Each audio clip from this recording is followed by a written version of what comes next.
Hi, Terry O'Donnell, and thanks for listening. So I want to talk to you about when selfish becomes selfless. So here's a little story to share with you. Bill, he was working late at the office and he had a quick errand he had to run for his wife before returning to a big project that he'd procrastinated doing. So he had to run to the post office for her, and when he returned to his vehicle, he couldn't get out. He was pinned in by another car. So Bill got out, sat on the curb for 20 minutes until he saw an elderly man return to the car, blocking Bill's car. Bill shouted, "Hello!"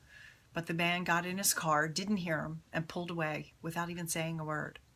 Well, Bill returned late to the office, and he knew he'd have to work overtime to finish his work. He stared out the window, cursed at himself for procrastinating his project, looked at the files on his desk, and feeling overwhelmed by all of the work ahead of him. Ever happened to you?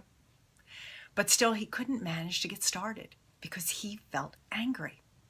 Well, then the phone rang, and it was his wife, asking if he had run the errands that she'd asked. And he shared what had happened to him during that time.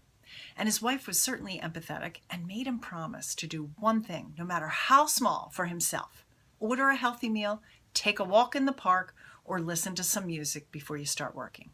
Well, Bill agreed. He thanked her and hung up. He looked at those files and thought, you know what? I can handle this, but first, he grabbed his coat, smiled, and went outside for a walk. His wife was right.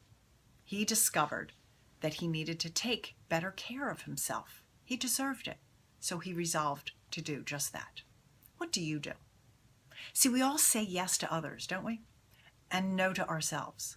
Far too many times we put ourselves on the back burner, don't we? We put too many things in our calendar.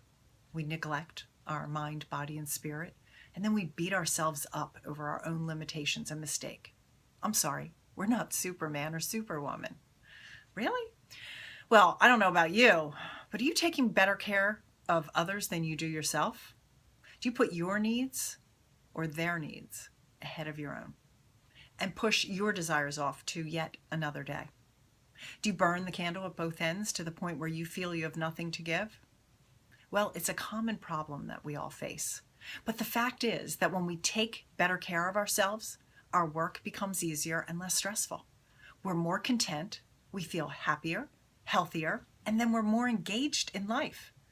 And then here's the kicker. It doesn't take much to achieve this feeling. In fact, in just a small amount of consistent me time a day, it could be like 20 minutes for a meditation, 30 minutes for a workout, or even some quiet time to read your favorite book.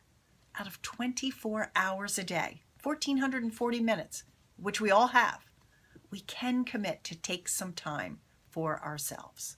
We deserve as much self-care and compassion for ourselves that we show other people in our lives. So what's the one action of self-care you can take for yourself today? Thanks for listening. Terry O'Donnell.